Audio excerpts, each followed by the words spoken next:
2 Corinthiens, chapitre 1. Paul, apôtre de Jésus-Christ par la volonté de Dieu, et le frère Timothée, à l'Église de Dieu qui est à Corinthe et à tous les saints qui sont dans toute l'Achaïe. Que la grâce et la paix vous soient données de la part de Dieu notre Père et du Seigneur Jésus-Christ.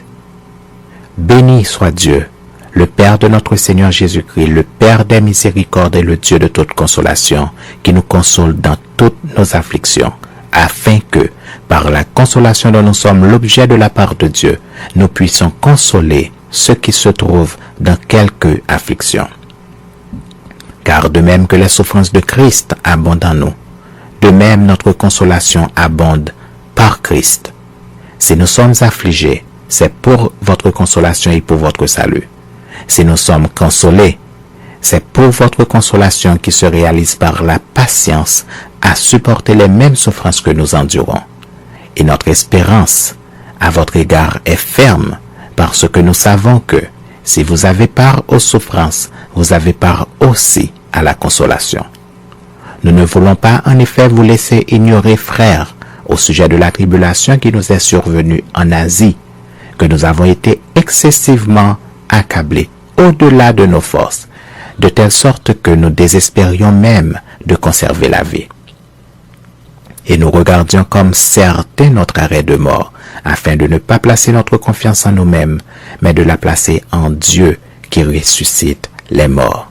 C'est lui qui nous a délivrés et qui nous délivrera d'une telle mort, lui de qui nous espérons qu'il nous délivrera encore, vous-même aussi, nous assistants de vos prières, afin que la grâce obtenue pour nous par plusieurs soit pour plusieurs une occasion de rendre grâce à notre sujet.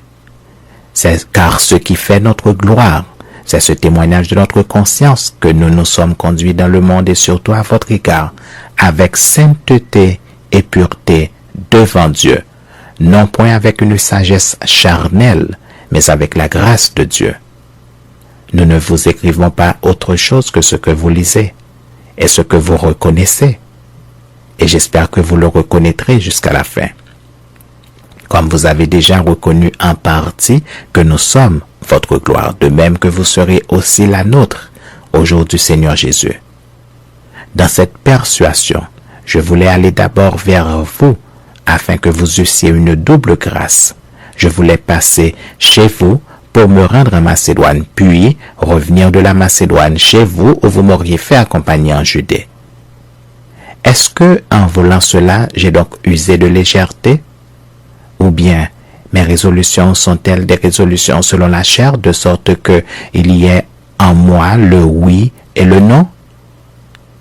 Aussi vrai que Dieu est fidèle, la parole que nous vous avons adressée n'a pas été oui et non, car le Fils de Dieu, Jésus-Christ, qui a été prêché par nous au milieu de vous, par moi et par Sylvain et par Timothée, n'a pas été oui et non, mais c'est oui qui a été en lui.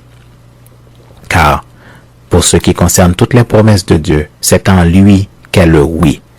C'est pourquoi encore l'amen par lui est prononcé par nous à la gloire de Dieu. Et celui qui nous a fermés avec vous en Christ et qui nous a oints, c'est Dieu, lequel nous a aussi marqués d'un sceau et a mis dans nos cœurs les arts de l'esprit. Or, je prends Dieu à témoin sur mon âme que c'est pour vous épargner que je ne suis plus allé à Corinthe. Non pas que nous dominions sur votre foi, mais nous contribuons à votre joie, car vous êtes fermes dans la foi.